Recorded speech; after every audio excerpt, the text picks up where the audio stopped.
Hi all, just having a bit of an experiment today and a play around. Those of you that play Nerf in the UK have probably come across me by now and my stryfe.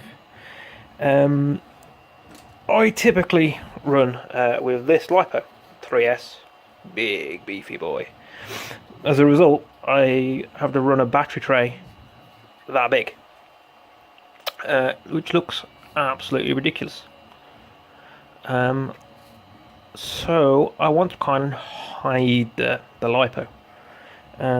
So after going for an airsoft match with my good friend Ed Scar, I had the idea of trying to hide a lipo in the stock. So after a bit of googling, I came across these guys. They're both for airsoft use.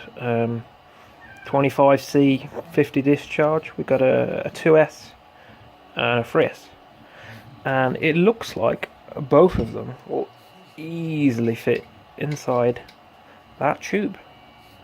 So the question is, yeah, even the 3S, how much effort and will it work? Obviously the screws in there are going to have to come out. I'm thinking probably this one and this one. Might get away with keeping the third one in, maybe not.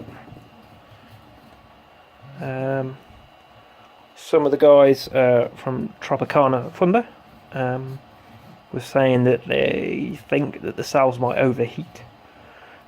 So my other thoughts were to drill out this end, and then in the back of the stock that I've got to go on this, it's a battery stock for storing batteries for airsoft guns, so there's an actual compartment. So I'm thinking a fan blowing up into this through the back. I don't know, but what I'm going to do is I'm going to unscrew this now and have a look. Let's just check I'm in frame. So I've already had this apart once. It's the pig. We need a tiny little screwdriver to go into these. Okay, so I've just removed the back of the stock. So there's one there, there and there. And screws that came out, I think. Everyone's flopping around in there. There you go, good. So it gives us a better look on the inside. I'm not sure what these plastic pegs are here. Molding injection points, I don't know, but they'll have to be filed down. So let's go ahead and take this part.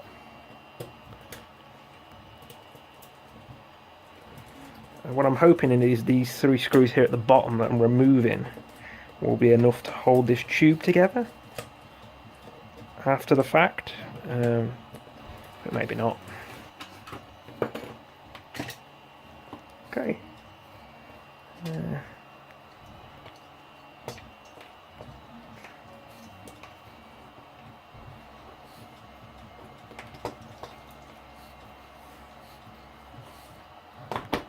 Okay, so there we go. Another screw. I can't count. So as you can see, the 2S is going to fit easy in there.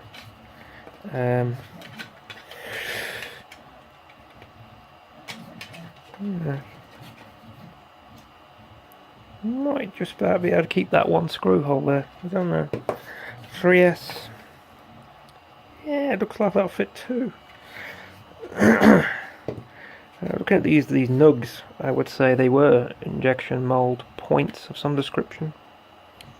We've got some guide holes there, so push comes to shove, we could probably drop a glue in there.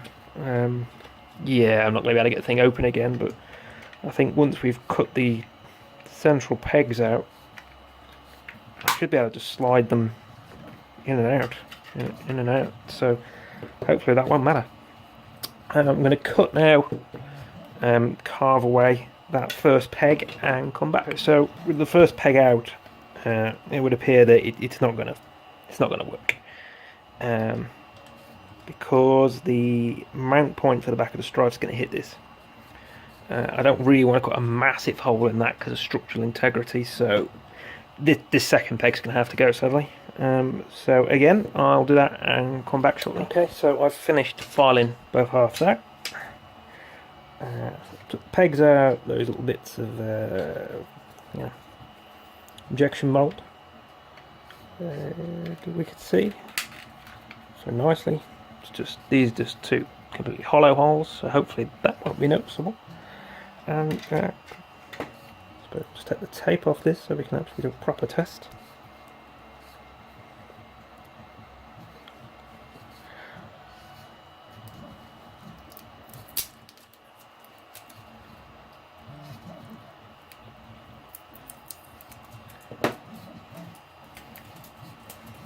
Look at that, beautiful. So my plan is to run a balance lead extension lead, which I bought off eBay. I've got a few of them already. Out of this into the shell, and then on the strife in question, I have a lipo alarm in the magwell, not the magwell, the handle, base of the handle. So I should be able to run that up through the end, and then obviously this connector's got to go, and I'll change that to the NXT60, just because that's what I use on everything. What I'm thinking on the back end of the gun is to have the two wires come out through two separate holes, and then have the connector immediately there, so then it gives me some strain relief when I'm pulling apart. Let's just check the old 3S in it now.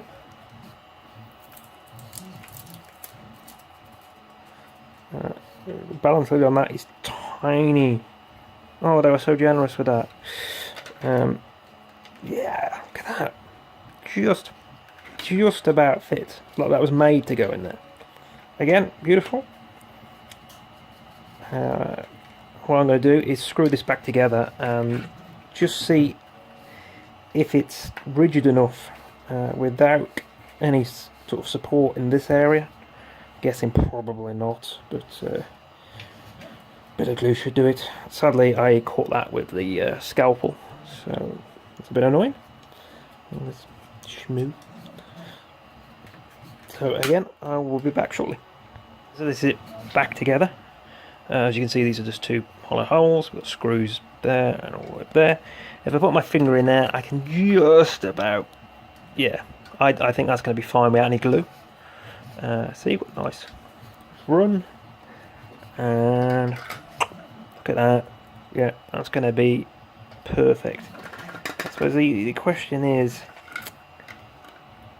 I mean, is that going to get damaged? Certainly not going to be very good for sneaking, is it? 3S. Okay, bug in a rug. That's fine.